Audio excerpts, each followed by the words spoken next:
नमस्कार साथियों, हेलो जिंदगी कार्यक्रम में मैं डॉक्टर इंदु जैन आपका दिल से स्वागत करती हूँ।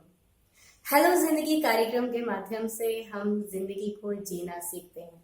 कभी कविता, कभी कहानी, कभी प्रेरक प्रसंग और कभी जिंदगी के छोटे मोटे अनुभव। इन सभी के माध्यम से हम अपनी जिंदगी को एक नया रूप देते हैं। और जैसा कि हम सभी मानते हैं कि माता पिता हमारे प्रथम गुरु होते हैं, तो बचपन से ऐसी कई बातें बचपन की होती हैं जो हमें जिंदगी में आज तक शिक्षा दे रही हैं। ऐसे ही एक वाकया मैं आपको अपनी जिंदगी का सुनाने जा रही हूँ। कहते हैं कि लड़ाई करना बुरी बात है और किसी को भी अपशब्द बोलना बुरी बात है। और यही बात हमारे घर में भी थी कि कभी लड़ाई नहीं करनी है और किसी को अपशब्द तो बिल्कुल भी नहीं बोलना है। पर भाई बहनों में लड़ाई ना हो, ऐसा हो सकता है? छोटी मोटी नोकझोंक तो भाई बहनों में होती रहती है। अगर भाई बहनों में लड़ाई ना हो तो फिर वो भाई बहन कैसे? तो जहाँ इतना ढेर सारा भाई बहन में प्यार रहता है, वहां पर लड़ाई थोड़ी बहुत तो चलती है। तो हुआ ये कि भैया और मैं बचपन में छोटी मोटी जो लड़ाइयाँ होती थी, कभी पेंसिल को लेकर, कभी किताब को लेकर, कभी छोटी मोटी बातों को लेकर, तो लड़ाई होती रहती थी। पर पिताजी ने एक बात सख्त मना कर रखी थी कि कभी भी आपको किसी भी अपशब्द सीखना नहीं है और उसका प्रयोग ही नहीं करना है। अब इतनी ज्यादा बुद्धि तो हमारे अंदर थी नहीं, और कभी कहीं से भी बाहर जाते थे, कभी किसी की लड़ाई झगड़ा देखते थे या स्कूल में या बाहर, और किसी को बुरी बात बोलते हुए सुनते थे तो हमें लगता था कि ये क्या बोल रहा है। घर आए एक दिन, भाई से किसी बात पे हमारी बहस हो गई। तो पिताजी ने भाई ने कुछ कहा। पिताजी ने कहा कि छोटी बहन से लड़ाई करते, लड़ाई तो नहीं करनी चाहिए। तो मेरे भैया ने कहा कि पिताजी कुछ तो ऐसा बताओ हमें कि हम बोले, हमारा मन तो हल्का होना चाहिए ना, अगर गुस्सा आ रहा है उसको प्रकट तो करना है। पिताजी ने कहा कि ठीक है, तुम लोग की जब भी लड़ाई हो तो तुम लोग एक बात बोलना। मेरे भाई को सिखा दिया उन्होंने कि मैं तुमको ऐसा करता हूँ, कुछ शब्द सिखाता हूँ, अगर तुम बोलोगे तो तुम्हारा मन हल्का हो जाएगा और सारा गुस्सा निकल जाएगा। उसको सिखाया, बुरा जो देखन मैं चला, बुरा न मिलिया कोई, जो दिल खोजो आपनो, मुझसे बुरा ना कोई।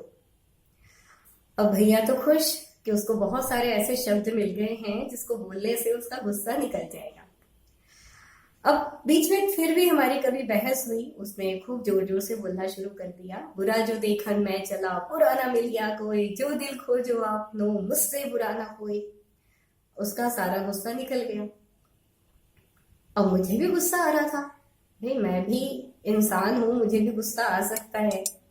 तो मैंने पिताजी से कहा, ये तो बहुत गलत बात है, आपने भैया को इतने सारे शब्द सिखा दिए जिससे उसका गुस्सा निकल जाता है, मुझे भी तो कुछ ऐसा सिखाओ जिससे मेरा भी गुस्सा निकल जाए। तो पिताजी ने कहा कि अच्छा ठीक है, जब भी अगर आपकी भैया की कोई भी आपस में छोटी मोटी नोकझोंक होती है भाई बहन की, तो भैया जब बोले बुरा जो देखन मैं चला, तो तुम बोलना, दोष परायो देख कर चले हसंत हसंत, अपनो याद ना आ वही, जाको आदिनांत। अब मैं भी बहुत खुश, एकदम रट्टू तोते की तरह उसको रट लिया। अब जब भी हमारे बीच कोई बात हुई, भैया ने जोर जोर से बोलना शुरू किया, बुरा जो देखन मैं चला, बुरा ना मिलिया कोई, जो दिल खोजो आपनो, मुझसे बुरा ना कोई। मैं भी कहाँ चुप रहने वाली थी, पिताजी ने मुझे भी सिखा रखा था, दोष पर आयो देख कर चले हसंत हसंत, अपनो याद ना वही, जाको आदिनांत। अब हम दोनों की ये बहस, जब भी कभी भी कोई छोटी मोटी बात होती तो भैया दोष पर आयो देख, मैं दोष पर आयो देख कर बोलती और भैया बुरा जो देखकर मैं चला बोलते, और हम दोनों का गुस्सा शांत हो जाता, ना कोई ज्यादा लड़ाई होती, ना कोई ज्यादा झगड़ा होता, और हम वो फिर से प्यार से खेलना शुरू कर देते, एक साथ रहना। तो पिताजी भी बड़े खुश होते हैं कि देखो इन लोग की जो भी आपस में भाई बहन की छोटी मोटी लड़ाई होती है, ये एक दूसरे को ये बातें बोलकर अपना गुस्सा निकाल देते हैं और वापस एक साथ खेलना शुरू कर देते हैं। समझ कब आया हमें कि हम क्या बोल रहे हैं, क्योंकि हमें तो पता ही नहीं था हम क्या बोल रहे हैं, पिताजी ने अर्थ तो समझाया ही नहीं था। हुआ यूं कि एक दिन हमारे घर में एक अंकल आए, और उस समय पिताजी नहीं थे, वो ऑफिस गए हुए थे। वो बैठे हुए थे, उनको चाय पिला दी, पानी पिला दिया, सब कुछ हो गया और हम लोग आपस में बैठ के कुछ खेल खेल रहे थे। इतने में फिर भैया ने मेरा खिलौना ले लिया, तो मुझे गुस्सा आया। अब गुस्सा आया तो मैंने जोर जोर से बोलना शुरू किया, दोष परायो देख कर चलई हसंत हसंत, अपनो याद ना वही जाको आदिनाथ। भैया को भी गुस्सा आया, उसने भी बुरा जो देखन मैं चला बोलना शुरू कर दिया। अब जो अंकल जी बैठे थे वो बहुत अचरज में पड़ गए कि ये क्या है, ये भाई बहन आपस में लड़ाई कर रहे हैं पर ये क्या बोल रहे हैं। तो उन्होंने बड़े प्यार से हमें बुलाया, हमसे कहा कि तुम लोग क्या बोल रहे थे। मैंने कहा कि हम लोग ना बहुत बुरी बुरी बातें बोल रहे थे एक दूसरे को, इससे हमारा गुस्सा निकल जाता है। तो अंकल जी ने कहा कि ये आपको किसने सिखाया। मैंने कहा पिताजी ने सिखाई है ये हमें। तो बोले कि आपको पता है इसका अर्थ क्या है। हमने कहा कि नहीं, इसका अर्थ तो पिताजी ने नहीं बताया, बस हमें ये पता है कि इसको बोलने से हमारा गुस्सा निकल जाता है। वो हंसने लगे, बड़े प्यार से हमें पास में बिठाया और कहा, भैया को समझाया सबसे पहले कि जब तुम बोलते हो बुरा जो देखकर मैं चला, बुरा ना मिला कोई, जो दिल खोजो आप लो मुझसे बुरा ना कोई। तो इसका अर्थ ये है कि जब मैं बुराई को ढूंढने और बुरे लोगों को ढूंढने बाहर निकला तो हमें बुरा कोई भी दिखाई नहीं दिया। क्यों नहीं दिखाई दिया कि जैसे ही हमने अपने दिल में झांका तो हमें समझ में आया कि हमसे बुरा तो कोई है ही नहीं। हम तो ऐसे ही दूसरों के ऊपर उंगली उठाते हैं, दूसरों की बुराई खोजते रहते हैं। अगर हम अपने अंदर एक बार भी झांक के देख लें तो हमें पता चले कि हमसे बुरा कोई नहीं। भैया ने एकदम आश्चर्य होकर पूछा, इसका मतलब अभी तक मैं अपने को बुरा बोल रहा था। तो वो बोले, हाँ आप अपने को बुरा बोल रहे थे। अब मेरे अंदर उत्सुकता जगी, मैंने पूछा कि अंकल जी मैं जो बोलती हूँ उसका भी अर्थ बता दो।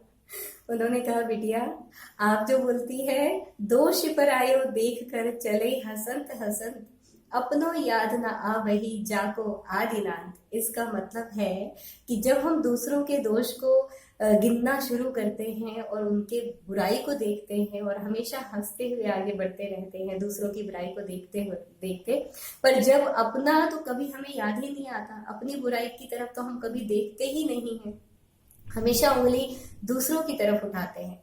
हम अपनी तरफ अगर देखना शुरू करें तो हमें पता चलेगा कि इसका हमारे अंदर जो बुराई है उसका ना आदि है ना अंत है।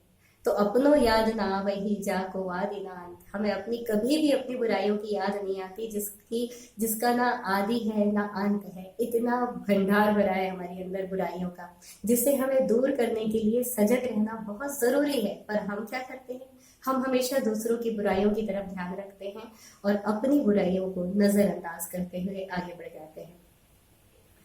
जब उन्होंने ये बात हमें समझाई तो मतलब हमें समझ में नहीं आया कि हम उनसे क्या बोले। हमें लगा, मैंने कहा मैं भी अभी तक अपने आप को ही बुरा बोलती थी। तो बोले, हाँ बेटा। तो बोले, तुम्हारे पिताजी बहुत समझदार है जो तुमको उन्होंने ऐसी बात सिखाई और अर्थ भी नहीं बताया ताकि तुम लोग सीख सको उसका। इतने में क्या हुआ, पिताजी आ गए। अब हम लोग पिताजी को ऐसे हाथ बांध के ऐसे देख रहे हैं। पिताजी ने कहा, क्यों, क्या हुआ। मैंने कहा, अभी तक हम लोग जब भी लड़ाई करते थे तो अपने लिए ही बुरा बोलते थे, आपने इसका अर्थ हमें क्यों नहीं बताया। तो पिताजी ने कहा कि अर्थ इसलिए नहीं बताया ताकि आपके मन का गुस्सा शांत हो और आप कोई भी अपशब्द कहने से बच जाए। क्योंकि कुछ भी कभी भी किसी को बुरा बोलना बहुत ही बुरी बात होती है। किसी को भी अगर हम बुरा बोलते हैं या किसी के बारे में भी अगर हम मन में बुरी बात सोचते भी हैं तो हमारे पाप का बंध होता है। अब आप लोग इतने छोटे छोटे बच्चे हो कि ये पाप पुण्य ये सब हम कैसे समझा सकते हैं आपको। तो इसका सहज सरल तरीका है कि जो बात आपको समझ में आई उस तरह से हमने आपको समझा दिया।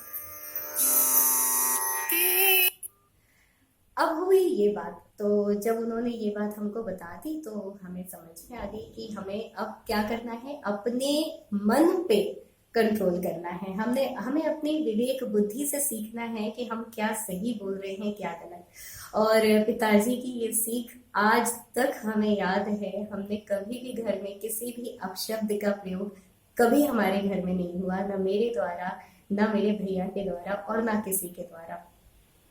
हमें जब भी गुस्सा आता था, अर्थ जानने के बावजूद भी हम यही बात बोलते थे और हमारा गुस्सा छूमंतर हो जाता था। आप भी ये प्रयोग करके देखिए। हाँ, ये दोहा ना सही, आप कोई भी कविता, कोई भी गीत, कोई भी ऐसा गाना जो आपको बहुत अच्छा लगता हो, कभी भी आपको गुस्सा आए ना, तो उसको जोर जोर से गा कर देखिए, या कोई कविता जोर से गा के देखिए। देखिए, आपका गुस्सा भी निकल जाएगा और आपको किसी भी अपशब्द का प्रयोग नहीं करना पड़ेगा, और आप कोई भी बुरी बात बोलने, मन में बुरे भाव लाने और उसके पाप के बंध से बच जाएंगे। ये था एक किस्सा जिसने हमारी जिंदगी बदल दी और हमें जिंदगी का एक ऐसा एक नया रूप सिखाया कि हम नकारात्मक को भी किस तरह से सकारात्मक रूप में ले जा सकते हैं। आप सभी भी ये बात ध्यान रखेंगे और अपनी जिंदगी के छोटे छोटे अनुभवों से सीखने की कोशिश करेंगे और अपनी जिंदगी से बात करने की कोशिश करेंगे। अपनी जिंदगी से बात करते हुए कहेंगे, हेलो जिंदगी।